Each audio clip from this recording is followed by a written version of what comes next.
Today's mainstream media is comprised of hundreds, if not thousands, of media companies.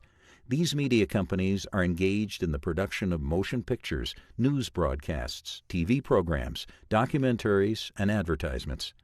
As mentioned, one would think this cornucopia of media companies would be delivering a cornucopia of diverse news, entertainment, information, and ideas.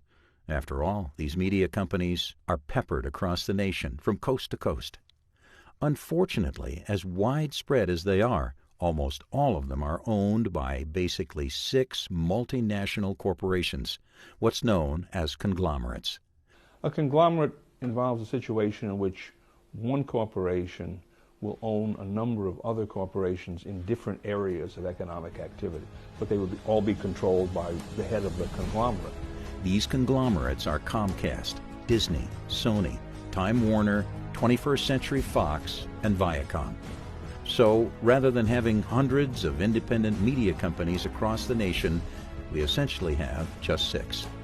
Collectively, the 6 conglomerates thus control almost all of the programming in the United States.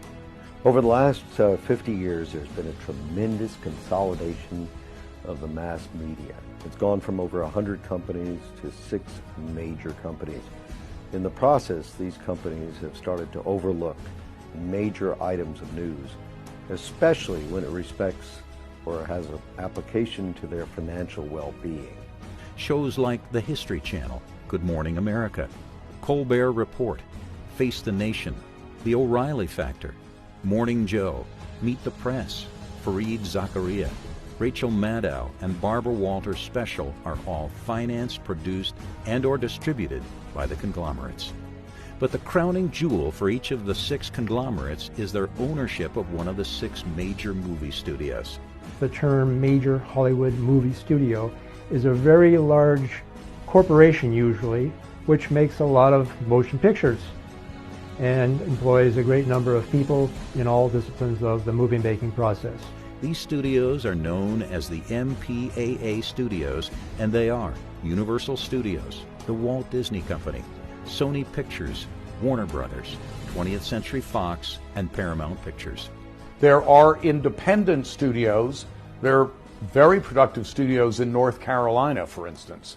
There are studios all over the country, in Arizona and whatnot, where movies are shot. But the MPAA, the big studios, are members of the Motion Picture Association, and they are primarily in Hollywood.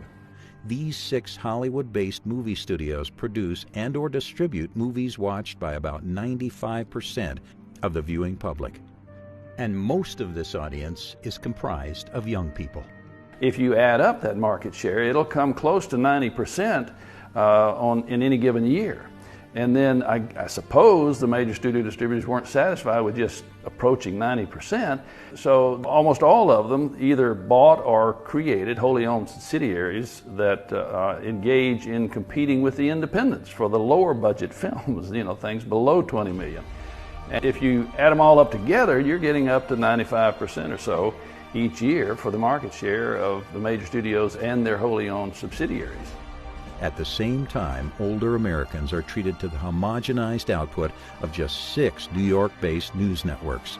We all know them as CBS, NBC, ABC, CNN, MSNBC, and Fox News. This is where we, the voters, get 95% of our news. Given this state of affairs, the savvy citizen may ask, how has such a small group of corporations been able to dominate the entire mainstream media?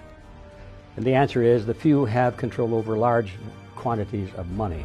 They have control over credit. They have control over banking, money issue, as a matter of fact. And we're talking now about the banking fraternity. And if you look on the boards of directors of the great media corporations, you see an interlock with banking institutions.